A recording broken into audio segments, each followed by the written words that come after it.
the news tonight, federal government to spend more than 26 billion naira on the rehabilitations of roads. More than 5 people fell dead on Ibadan-Lagos Expressway as fuel tanker goes up in flame. Good evening and welcome to NTA Ijebu ode News at 7, coming to you from your heritage station. Thanks for joining us. I am Olamumi Adeneji. Here are the details of our package. The COVID-19 vaccination exercise, which is ongoing in various vaccination centers in Ijebu ode, is geared towards ensuring that the transmission of the deadly virus is nipped in the bud. Correspondent Bumi Oni reports that the turnout for the vaccination is also encouraging. The continuous COVID-19 vaccination exercise, which is available at various vaccination centers in Ijebu ode, is geared towards ensuring that those who do not have the opportunity to take the jab in previous exercise are given the privilege to take the AstraZeneca jab to stop the transmission of the coronavirus. The turnout for the vaccination this time is encouraging compared to the previous phase, which respondents blamed on inadequate public enlightenment before the commencement of the exercise. Those who took the jab expressed confidence in the vaccine as they advised people to go out and benefit from the exercise so as to prevent contracting the deadly virus. The major reason for the vaccine is to improve our immunity, which is the basic thing to fight the virus. So we should be ready to take the vaccine, at least improve the immunity of our body system, and we'll be able to fight all diseases. This vaccine is good because it give us good health, help to fight disease. Because when I heard of it, I came here to come and do something else. But when I heard of it, I said it is good for me to take it as well. Because since I'm alive, I have to do whatever the government has us to do. And I think that it will give me another strength, which I feel is good for me. Well, my advice to everybody is just to turn out, make sure that they have the vaccine. And then they shouldn't believe on KFC or something that will prevent them from taking the vaccine, because it's important. The continuous vaccination exercise is going on simultaneously for the first dose and second dose receivers. In Ijebu ode, Bumi Oni, NTA News.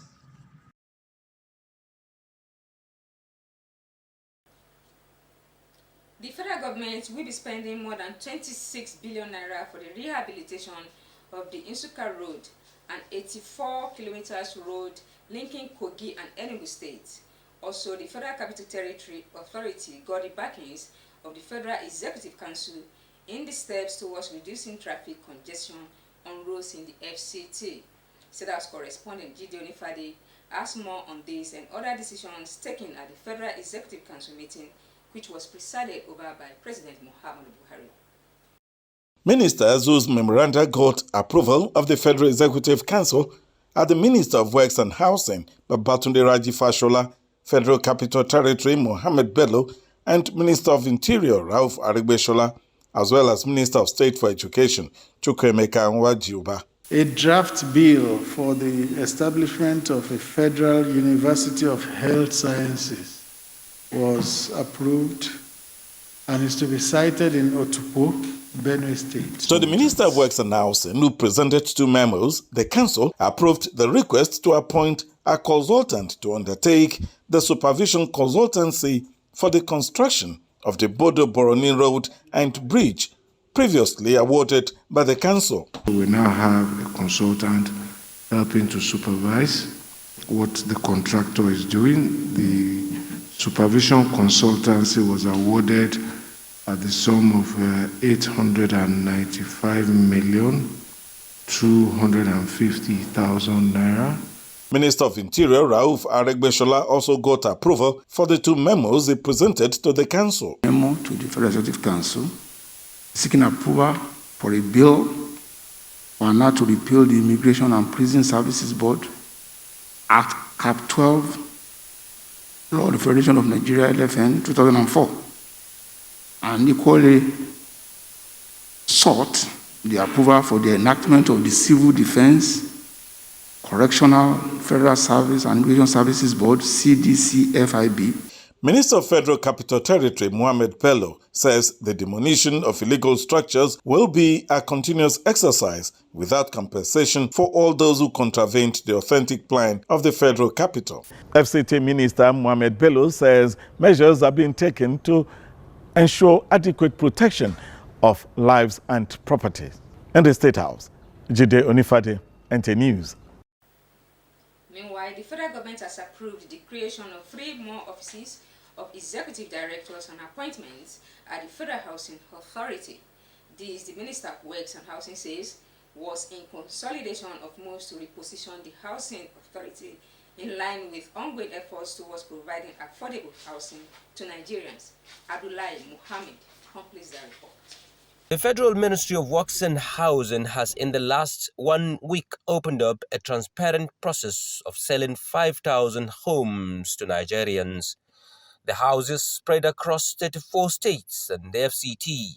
On the heels of that development, 3 additional offices of executive directors in the Federal Housing Authority. Executive Director, Estate Services. Minister of Works and Housing Babatunde Raji Fashola's first assignment to the new executive directors was unambiguous. To start getting in all of the assets that FHA owns, we want to know what FHA is sitting on.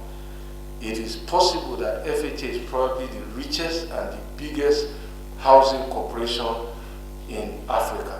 And this mandate will be vigorously pursued according to the new executive directors. And our aim is to work together as a team to achieve what we're supposed to achieve.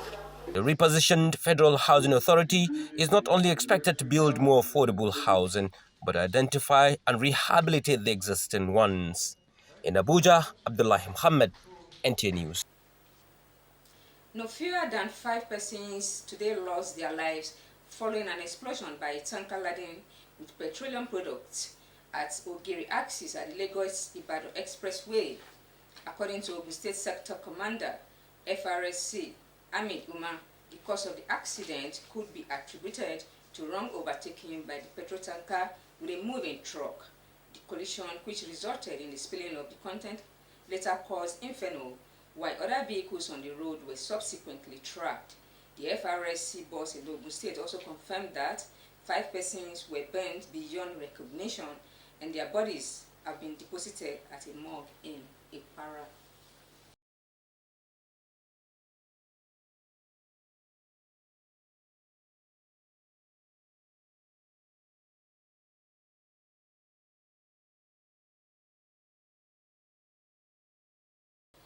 What could lead a woman to empty 4 liters of acid on a man she claimed to be her husband is the question on the lips of some residents of Benin City. A resident of an acid victim in St. Saviour area of Benin City, Goodluck Inani, completes the report. The ever-busy number 6 Idemudia Street off Omomo Road, St. Saviour in Benin City, was thrown into confusion following the death of one Mr. Odion, a middle-aged transporter. NTA News reliably gathered that although the duo were not legally married, they have been living together for 6 years and have 1 child. The crew also learned that they have always had domestic squabbles, including the recent one in which the woman reported her husband to the police. NTA News also learned that family members have waded into the situation before the woman ran out of patience and attacked her husband with acid on Sunday, 14th November 2021 by 8 p.m. Hey, Becky, oh, he don't pour acid for me. Oh. He don't pour, he don't out. Now everybody gather. True, we see the cup when it use, the bag when it carry the acid come. Frantic efforts to save the life of Odion was unsuccessful. He was said to have died at about 2 a.m. the following day. Families of the victim are appealing to the police to investigate the sad occurrence as the whereabouts of Becky is not known at press time. After the settlement of everything on Friday, my brother wife don't pour acid, put for my brother body. The police public relations officer, Edo State Command, Bello Kotongs, in a telephone conversation, reacted to us. The first wife that killed him She has been on the run after committing the crime against her husband. So the police is still on the trail of her. In Benin, Goodluck Enaini, NT News. To end the news this evening, a recap of our top stories. We brought you a report that federal government to spend more than 26 billion naira on the rehabilitations of roads. More than 5 people fell dead on Ibadan-Lagos Expressway as fuel tanker goes up in flame. Thanks for joining us. I am Olamumi Adeneji.